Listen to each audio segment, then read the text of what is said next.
Smart Growth's Meet the Candidates Forum for this election season, election day being May 20th of this year, actually primary day, which is for all intents and purposes in this county election day. Winner of the May 20th race is the winner for the new cycle for the new season of 4 years coming up.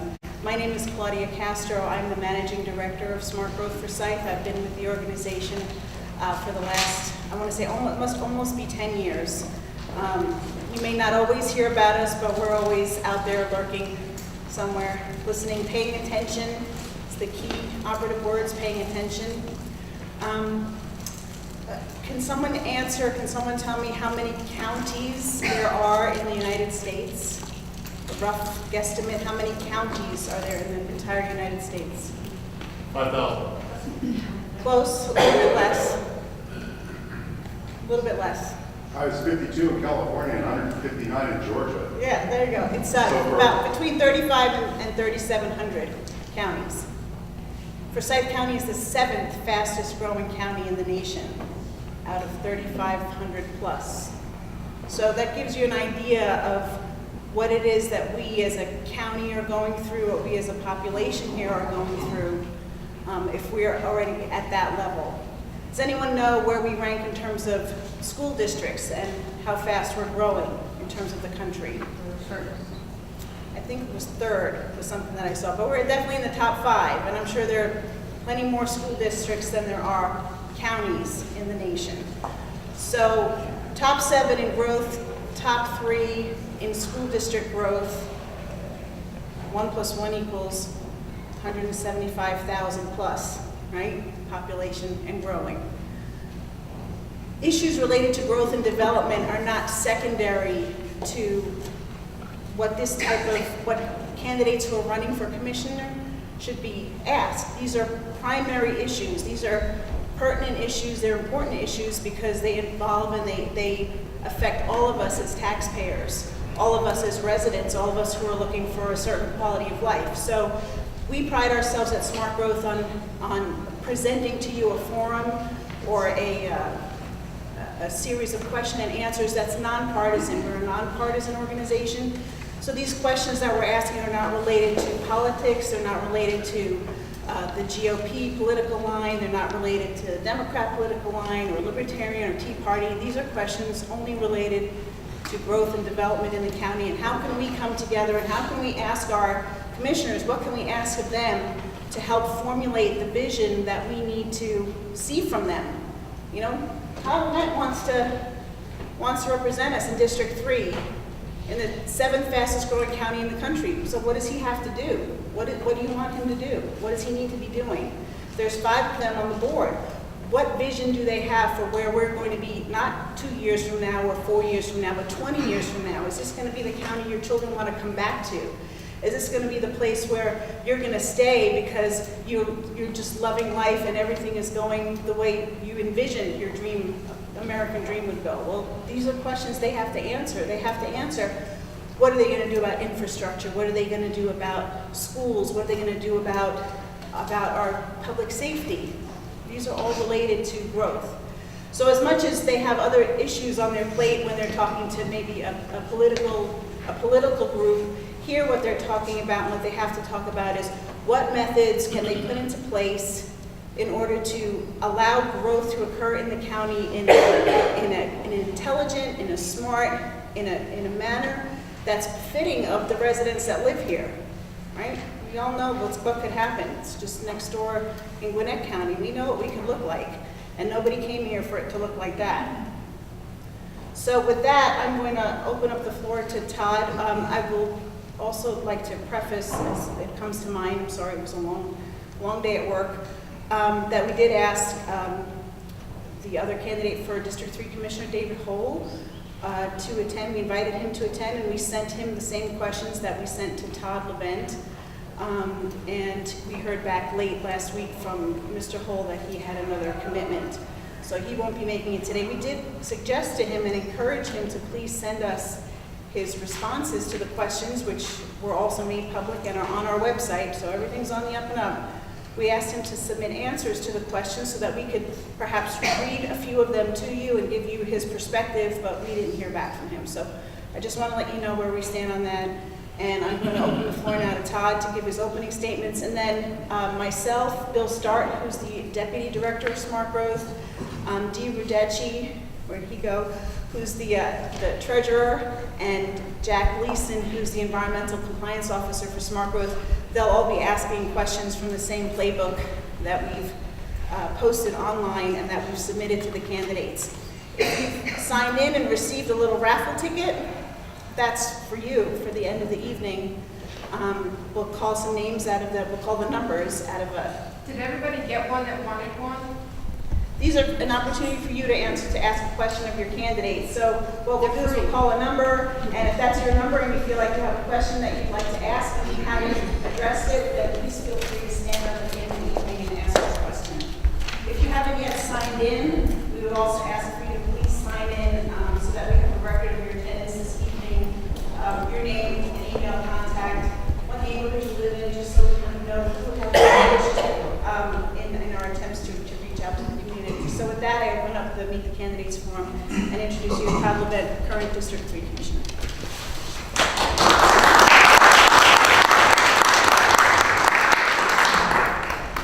Thank you all, and everybody that doesn't know who I am or never met me before. My name is Todd Levent. I am your current District 3 Commissioner. I want to thank all of you for allowing me to be here tonight. Ms. Claudia, thank you for inviting me. It's been an honor to serve for the last 3 years and 4 months. I have to tell you, it takes a lot away from my family and our free time and my friends, but it's really been an honor. And for me, it's been very rewarding and successful. A lot of the accomplishments that we have made that have been really good for our community. In 2010, I promised you I would not vote for a millage rate increase. And I am proud to say today, I have not voted one to this point in time, and I do not plan on voting one in the future. That is based on how you plan the growth, as Claudia just described. If you have proper planning, there's no need to raise your millage rate. All of it relates back to growth and how you grow and the value of homes that you plan in your community. We lead the region right now in economic development. We know that. We're the fastest growing county in the state and 5th in the country. As you say 7th, it went from 13 to 7th, and now they're talking maybe faster, which is a bit scary. It puts huge challenges on your leaders that have to plan for the future. It's very much of a struggle sometimes to look at your infrastructure. And the growth that we have today is from subdivisions that were zoned from back in the 1990s through 2009, which includes Venable Hall, which has more recently been changed for additions, that has been downsized tremendously, which I'm sure we'll touch on before the meeting's over. We now have one of the lowest unemployment rates in North Georgia at 5% and dropping. That's a good thing. You do need growth for your unemployment rate to go down, but you gotta manage it so it doesn't just out of control. You lose control of your future and infrastructure and quality of your life. One of the lowest millage rates in the metro Atlanta area. We do enjoy that. The county's reserve has grown double or so since I've been in office. That's tremendous. That's given us a AAA bond rate. It's given us stable from Moody's. It's allowed us to re-bond and redo bond to the tune that we save over $20 million in their interest rates. These are bonds that have been in place for years past, and it just helps us get them paid down quicker. Those are all water sewer bonds. We built a beautiful new library at Post Road. It's something our district has been waiting for over 10 years to see. We finally got ours. It is gorgeous. It's the most state-of-the-art library in the state, and it's paid for already. I have voted more than once to try to maintain certain roads that don't need widening to huge roads like Castro Road as a 2-lane with a turn lane to save millions of dollars. I unfortunately lost a vote recently and is now slated to be a 4-lane road with a turn lane, which unfortunately spends millions of dollars that would have been nice to use on other roads that are rated F, like Old Atlanta Road. That won't happen now.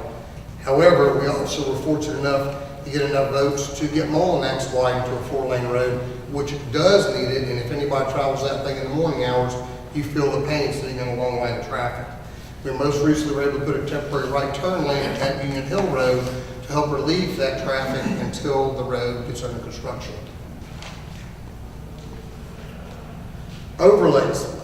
Placing of overlays in the District 3 has happened. We used to have a small one on Castleberry Road. It now covers all the main arteries in District 3 and some of the back roads as well. It has a minimal architectural design standard. It has 4-board fencing, and it requires additional plantings. All of these things will help have a more lay of the land that looks like it was planned out, which will help the values of all of our properties to increase. All of the intersection improvements along Post Road have them while I've been in office. There's 5 of them. That was crucial to the traffic moving a little bit. That is a state road, it's not even our road. We're still able to get that done. The 900-foot turn lane into Victory Middle School, for those of you who had to travel and wait in line or on the edge of the creek, scared to death every time the car went by, it might bump you into the road. Excuse me, I thought I had that off. I'll let you control that. Just teasing, I'm sorry. Good job. Bill answered that. There it goes. All right. So we got the 900-foot turn lane in finally, and I will tell you that is a godsend. With families sitting there and their children in the vehicles on the side of the road, there have been mirrors that have actually been taken off as cars gone by. So that was a struggle. It was the head of the safety of the BOE, Board of Education, that was begging the state for years to get it done. It wasn't happening. I finally stepped up. I was able to get enough votes on the board to get that funded.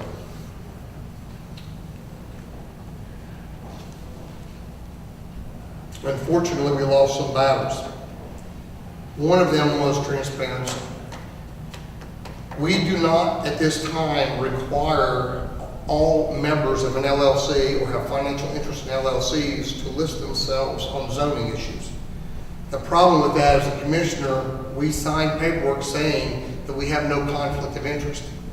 Without that being disclosed, there's no true way to show you have no conflict of interest. For me, it may be a bit easier. My family up here that lives in this county, are only 2 of us, me and my younger brother. I know what we own, that's easy. But for some commissioners that are large landowners and have family members who are large landowners, it's extremely important that that's disclosed. They may or may not know that they have a conflict of interest. We, the public, have every right to know. Transparency in government is crucial at all levels, as a debate or Q&A like this helps create transparency, and that's why I'm here tonight. One of the strongest battles that I lost, unfortunately, was over the water and the withdrawal and trying to get an additional pipe into the river. That's going to be a struggle. We absolutely need to become water independent. We need to be able to have a secondary pipe that comes out of the lake. And if you read some of the Homeland Security paperwork, it recommends redundancy on things that required for human life support. That is absolutely human life support, is a water intake.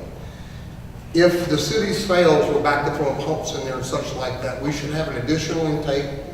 They can have their intake. Should there ever be a failure from one or the other, we can share. It's easy to negotiate that kind of an item simply because you could go to the mayor on this instance and say, how much do you want, because whatever you're going to charge, we're going to charge you.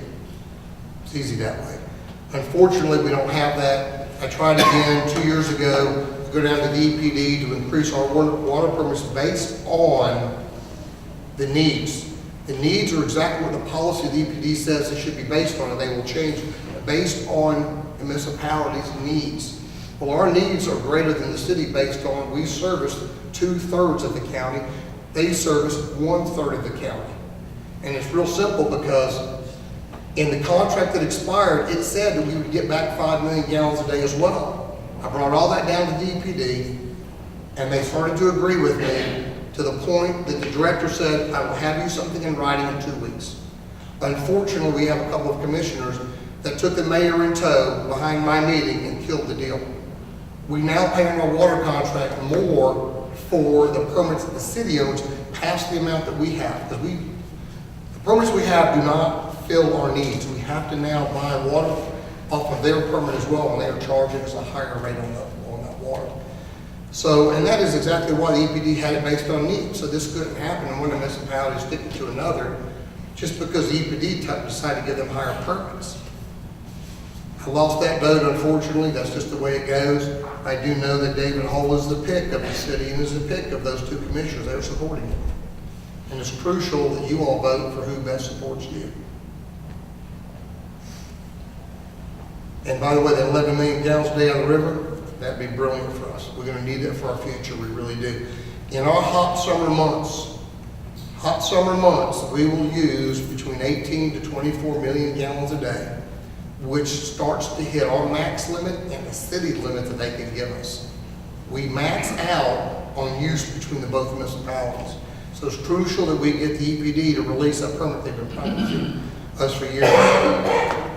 It is.